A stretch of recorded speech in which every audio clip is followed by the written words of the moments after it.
Hello పిల్లలు, ఎలా ఉన్నారు? మన పిల్లల కథల పాడ్కాస్ట్లో మనం తెనాలి రామలింగడి కథల్ని రోజుకొకటి చొప్పున వింటూ ఉన్నాం కదా.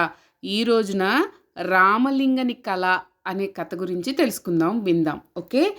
ఈ కథలో శ్రీకృష్ణదేవరాయలకి రామలింగడిని సరదాగా ఏడిపిద్దామని అనిపిస్తుంది. అయితే రామలింగడు దేవరాయలు ఏడిపించారని ఊరికే ఏమీ వదిలేయడు. ఆయనకి తిరిగి టిట్ ఫర్ టాట్గా ఒక ఆన్సర్ చెప్తాడు. దెబ్బకి రాయలవారే నోరుమూసుకుంటారు. అలా ఏం జరిగింది అనేది కథలో వినేద్దాం. ఓకే. ఒకరోజు నిండు సభలో, అంటే కోర్టులో అందరూ కూర్చొని రాజుగారికి చెప్పేవి కానీ, రాజుగారు చెప్పేవి కానీ అందరూ వింటారు కదా.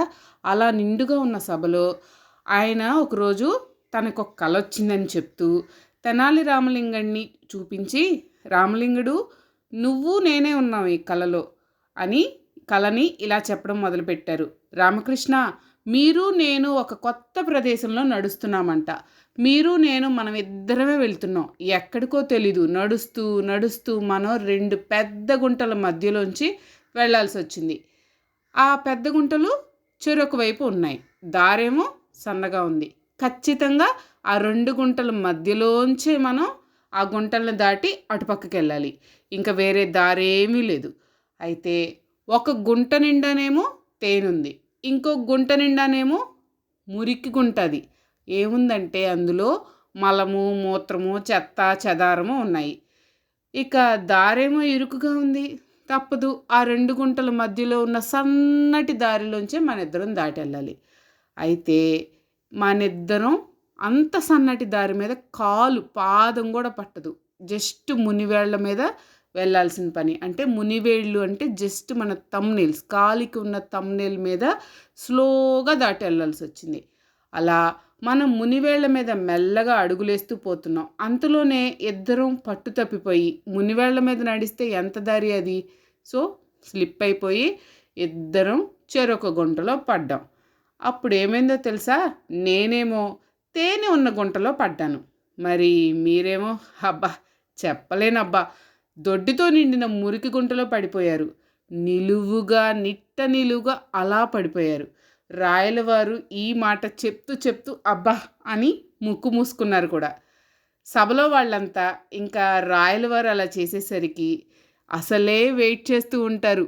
తెనాలి రామలింగడిని రాయలవారు ఎప్పుడు పొగుడుతూ ఉంటారు. వీడికి ఎలాగైనా తిక్క తెంచాలి అని చెప్పి ఎదురు చూస్తూ ఉంటారు. ఇక రాయలవారే రామలింగడిని ఆట పట్టించేసేసరికి సభలో వాళ్ళంతా గట్టిగా పడి నవ్వారు. కొందరైతే సంతోషం పట్లక చప్పట్లు కూడా కొట్టారు. అందరినీ ఎగతాళి చేసే ఈ రామలింగడికి తగిన సన్మానం కనీసం రాయలవారి కల్లోనైనా జరిగింది అని చాలామంది ఎగతాళిగా భళి భళి అంటే ఐ అని ఎగిరారు. రాయలవారు తన కళను మరింత రంజుగా, అంటే మరీ ఇంట్రెస్టింగ్గా చెప్పడం మొదలుపెట్టారు. నేను తేనెగుంటలో పడ్డాను కదా, నేను తాగగలిగినంత తేనెను చక్కగా తాగేశాను. ఆ గుంటలోంచి ఎలా అయినా బయటకు వద్దామని పైకి ఎగబాకి మెల్లగా ఆ గుంట అంచుని పట్టుకున్నాను. ఎలాగోలా కష్టపడి పైకెక్కి వచ్చేసాను. కానీ మీరెక్కడా అని చూస్తే మీరు మాత్రం పాపం ఇంకా ఆ దొడ్డి గుంటలోనే పడి కొట్టుమిట్టాడుతున్నారు. చివరికి మీకు కూడా గుంట అంచు దొరికింది. అటు ఇటు జరుపుకుంటూ మొత్తానికి మీరు కూడా పైకి ఎక్కబోయారు. కానీ మళ్ళీ ఏమైందో తెలుసా? మీకేమైందో నాకు తెలియదు కానీ ఒక్కసారిగా జారి దబీమని ఆ దొడ్డి గుంటలోనే పడిపోయారు. ఈసారి ఎలా పడ్డారో తెలుసా? నిట్ట నిలువుగా పడలేదు, తల క్రిందులుగా, అంటే తల కిందకి కాళ్ళు పైకి పడిపోయారు. అంతలో నాకు మెలకు వచ్చేసింది. ఆ తర్వాత ఏమైందో నా కలలో నాకు తెలియలేదు అని చెప్పారు. ఇకంతే. సభలో వాళ్ళంతా ఆ విషయం తల క్రిందులుగా పడిపోవడం ఏంటి అని ఊహించుకుని పొట్ట చెక్కలైపోయేలా నవ్వారు. ఒక్క రామలింగడి తప్ప. రామలింగడికి మాత్రం రాయలవారయ్యుండి, ఒక రాజు అయ్యుండి, కవినైన నన్ను ఇలా అవమానించడం నాకు నచ్చలేదు అని లోపల ఉడుక్కోవడం, చిరాకుతో, అంత అసహనంతో ఉన్నాడనమాట. అయితే ఇక రామలింగడు ఓకే, రాజుగారు అయితే ఏంటి, ప్రతీకారం తప్పకుండా తీర్చుకోవాల్సిందే అనుకున్నాడు. ఎంత రాయలవారైతే వినేమి, కవీంద్రుణ్ణి సన్మానించేది ఇలాగా అని రగిలిపోయాడు. తర్వాతి రోజున రాయలవారు కొలువు తీరి ఉండగా, అంటే మళ్ళీ నెక్స్ట్ రోజు రాయలవారు ఆయన సింహాసనం మీద కూర్చుని ఉండగా అందరూ వారి వారి ప్లేసెస్లో కూర్చుని సభలో చాలా ఇష్యూస్ డిస్కస్ చేసుకుంటారు కదా. అలా కొలువు తీరి ఉండగా రామకృష్ణుడు వచ్చి, రాయలవారు నిన్న మీకు కల వచ్చి ఆగిపోయింది కదా, ఆ తర్వాత అదేంటో చాలా గమ్మత్తుగా నిన్న రాత్రి ఆ తర్వాత ఏం జరిగింది అని అక్కడి నుంచే నాకు కల వచ్చిందండి. మీరు కనుక పర్మిషన్ ఇస్తే నేను ఆ కళని కంటిన్యూ చేస్తాను.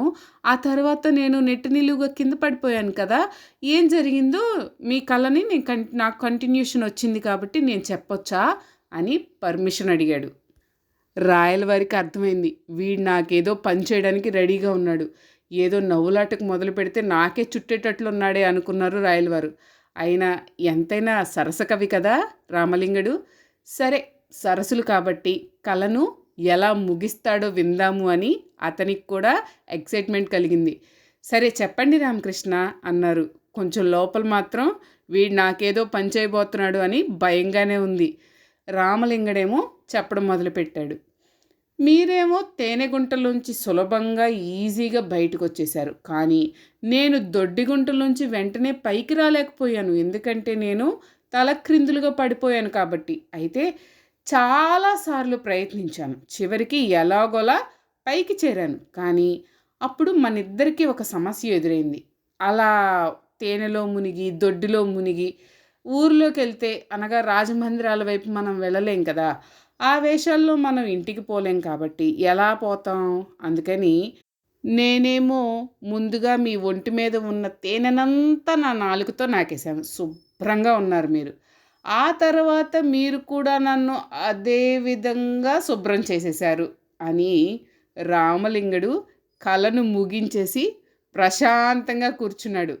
సభంతా వామ్మో, రామలింగడు రాయలవారిని ఇంత మాట అన్నాడా అని చెప్పి ఆశ్చర్యంతో నివ్వెరపోయి అలా చూస్తున్నారు. ఇక సభలో ఉన్నవాళ్ళు నిన్న రాయలవారు రామలింగడిని ఎక్కిరించినప్పుడు బళి బళి అని నవ్వారు. ఈరోజు రామలింగడు రాయలవారికి తిరిగి పంచి వేసినప్పుడు ఏం చేయాలో తెలియలేదు, ఎందుకంటే రాయలవారిని ఏమైనంటే శిక్ష పడుతుంది కాబట్టి. సభికులకి నవ్వాలో ఏడవాలో తెలియలేదు. చివరికి రాయలవారు గట్టిగా నవ్వాక అందరూ ఊపిరి పీల్చుకున్నారు, అమ్మయ్య ఏమనలేదు రాయలవారు అని. రామలింగడిని ఏడిపిస్తే ప్రమాదం అని రాయలవారికి అర్థమైంది. సో ఎలా ఉండేవాళ్ళు అలా ఉంటేనే బెటర్. రాజు అయినంత మాత్రాన ఎవరిని ఎక్కిరించాల్సిన అవసరం లేదు.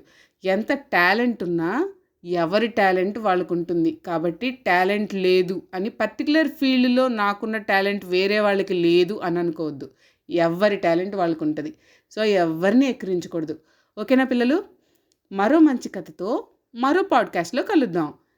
ఇక అప్డేట్స్ రావాలంటే మీరు మన పిల్లల పాడ్కాస్ట్ని ఫాలో అయిపోవాలి కదా.